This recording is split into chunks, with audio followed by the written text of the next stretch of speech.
Abay, nasa ating linya pala ang spokesperson ng House Prosecution ng Impeachment laban kay VP Sara, si Attorney Jay Tolosa. Ayan, makibalita nga tayo kung ano ba ang mangyayari. Ayan, aabutin ba ng hanggang Pasko? Ayan, oo, ayan. Presentation lamang ng evidence, sandamakmak na, ha? Attorney Jay Tolosa, sir, magandang umaga sa inyo, Attorney. Magandang umaga ho, Sir Deo. Magandang umaga ho sa lahat ng inyong pakinig. Magandang umaga ho, ma'am. Ayan. Naku, batang-bata pala itong si Attorney. Kasi edad mo lang yata, Wina, ha? Mukhang 26 lang si Attorney. Ilan taon kayo, Attorney? Ha? Totoy na totoy pa eh. Ha? Napakabait nyo no, Sir Deo. Early 40s na ho tayo. Almost 20 years na ho tayo sa practice. Medyo napagkatandaan na din sa practice. Ayan. Di pala tayo nagkakaya siya early 40s. Ako lampas 40 na. Ayan. Una, Attorney Tolosa, sir. Ayan na. Aabutin nga ba ang impeachment trial ng 5 buwan? Well, depende ho ito no sa magiging takbo ng paglilitis no. But base ho doon sa pre-trial order no, binigyan ho ang prosecution ng 62 trial dates at 30 days naman ho no sa kabilang panig sa depensa. Ngayon ho, ang magiging schedule ng hearing ay 3 times a week ho no. Mondays to Wednesdays magmula July 6 hanggang pagdating ho ng SONA. After SONA naman, magiging Tuesdays to Thursdays. So lahat ho to sa hapon, no? Starting 2 p.m. So kung babasihin lang ho natin doon, no? Mukhang it will eat up 90 days, no? Wow, 90 days, again, 3 months. Tapos ano lang ho yan, 3 times a week lang. So posible hong umabot ng ganong katagal, no? Pero posible din ho namang mas mapabilis ito. Tulad ho ng kung mapapayagan ho tayong magpresenta ng higit sa isang testigo kada araw. So pwede ho yung mas mapabilis, no? Posible din ho, no? Kung papayag ho yung other party na enter into stipulations, meaning aside from matters ho na napag-agrihan na during pre-trial conference, no? Posible ho yan. For example, bago namin i-present ang ganitong witness, sasabihin namin ang magiging purpose ng testimony niya to prove authenticity of some documents, video footage, no? At kung papayag naman ho sila, no, na aminin na lang na authentic yung mga document. After all, madami sa mga dokumento namin ay pareho, no? For example, mga video footage. At mahirap naman hong itanggi na totoo yung mga laman yan. Napanood na ho ng buong bayan ho yan, no? Mas mapapabilis ang paglilitis dahil hindi na ho namin kailangang isalang pa itong mga testigo na to. So, hanggat kakayanin ho, pipilitin nating mas mapadali no yung proseso at mas matapos ng mas maaga yung paglilitis. Di ba pwede mag-usap, Attorney Tolosa, ang prosecution at defense na mag-agree na iklian yung proceedings? Siguro ang tawag nito pag-isahin o kaya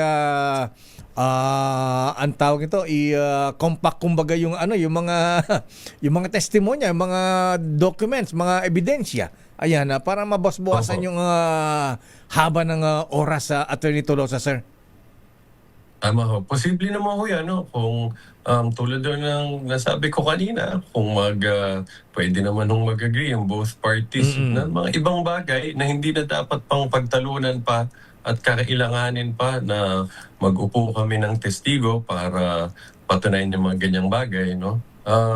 Mas mapapadali ho yun kung mag-agree na lang. Let's just stipulate. No? Lalo na kung yung mga bagay na mahirap naman ho talagang itanggi. No? Tulad for example, ng mga video footage na kung saan ho napakita yung mga subject utterances ho, no? Dun sa kaso ho na grave threats and assassination plot. No? Kung they will already agree on the authenticity of those video footage, then hindi na ho na mas mababawasan ho no, ang pipresenta namin ng mga ebidensya dyan. So that's just an example. But posible ho yan no, na mas mapaiksi pa siya. Ayan, paano kung hindi humarap po ang Vice President Sara Duterte Carpio sa trial, attorney? Ano po ang epekto nito sa impeachment? Well, unang-una, yan ho ay nakasaad ho yan doon sa impeachment rules, no? Na ang impeachment court will issue a notice, no, requiring the respondent to both file an answer and appear in court. Ngayon ho, no, as to when the impeachment court will require her to do that, we will leave it to the sound discretion of the impeachment court at this time. Ngayon naman ho, kung hindi ho siya dadalo sa amin sa prosecution, ang focus ho namin dito ay maglatag ho ng maliwanag at matibay na ebidensya. So regardless ho, kung hindi siya dadalo siya, sisiguraduhin namin na tatayo ho ang aming ebidensyang ipapakita sa impeachment court at sa buong bayan. Lakay, nabanggit nung nakaraan na isa sa mga witness na ipepresenta nila itong si Mary Grace Piatos. Bukod po ba, attorney, kay Mary Grace Piatos, meron pa po ba tayong Tsaka inaasahan? si Fernando Tempura. Tempura. Ayan, salmon sashimi. Alam mo, Ayan, ganon. si Kokoy Villamin. Ayan. Bakit niyo ipapatawag ang mga ito, Atty. Tolosa? Alam naman nating hindi existing itong mga taong ito. Oo, tama ho, no. Well, tama ho yung point nyo, no. Ang position ho namin dyan, dahil base ho sa mga official documents ng government ho, no, tulad ho ng Philippine Statistics Authority, talagang walang nag-exist na tao na ganito ang mga pangalan, no. So yan, klaro naman yun ang position namin. These are just fictitious persons. But since kahit ang mga kabayan ho natin gustong malaman sino ba talaga to, madami nagsasabi, baka alias lang talaga to, then ito ho yung magandang pagkakataon, no, kung talagang totoo tong tao na to, tulad ng sinasabi ho ng iba, then this opportunity to surface, present themselves to the court and explain themselves, no. Sabihin na sila to at paliwanag nila bakit sila nakatanggap ng ganitong pera, no. But of course we anticipate that's not gonna happen. If it won't happen, then this just bolsters our position that they don't exist. Attorney, alam mo nagbibilangan na sa mga members ng impeachment court Ayan mukhang mahirap makuha yung 16 votes o 2/3 vote para makonvict ang VP Sara. Ano ang mga option nyo dyan, Attorney Tolosa, sir? Ano ang game plan dyan?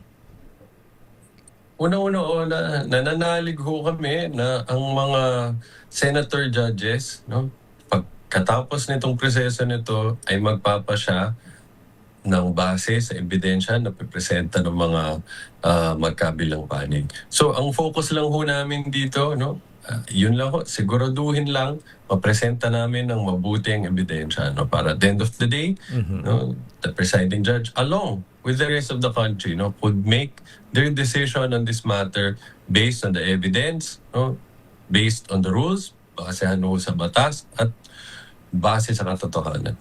Ayan, so kayo naniniwala na pagka na-present nyo lahat ang mga ebidensya po ninyo, maaring masway ang paninindigan ng ilang senator judges na perceived to be kampi kay VP Sara. Tama ho yan, tama yan. Ang paniniwala namin dyan, no, kung talagang we'll be able to present compelling case, no, at backed ho ito by solid evidence, makikita, no, ng buong bayan, kasama na din ho dyan, of course, ang mga senator judges na dapat magpasya base dito sa mga matibay na ebidensya na ito. Attorney J. Tolosa, sir, maraming salamat at maganda umaga po at good luck sa inyong pagharap. Ayan. Ikaw ba kasama sa mag-cross examine? Kasama ka ba sa impeachment trial proceeding mismo? Tama ho yan, Sir Deo. Ayan. Anong... we've also been appointed as a private prosecutor, sir. Ayan. Anong issue ang tututukan mo dyan? Kasi kanya-kanyang issue yata kayo ha? Ako, Sir Deo, I hope you'd understand at this point, knowing na papagpaliban ho namin muna yung pagsagot sa mga medyo specific strategy. Strategy dito pala yan. At yun Tolosa, maraming salamat. Good morning. Thank you. Maraming salamat din ho sa inyo.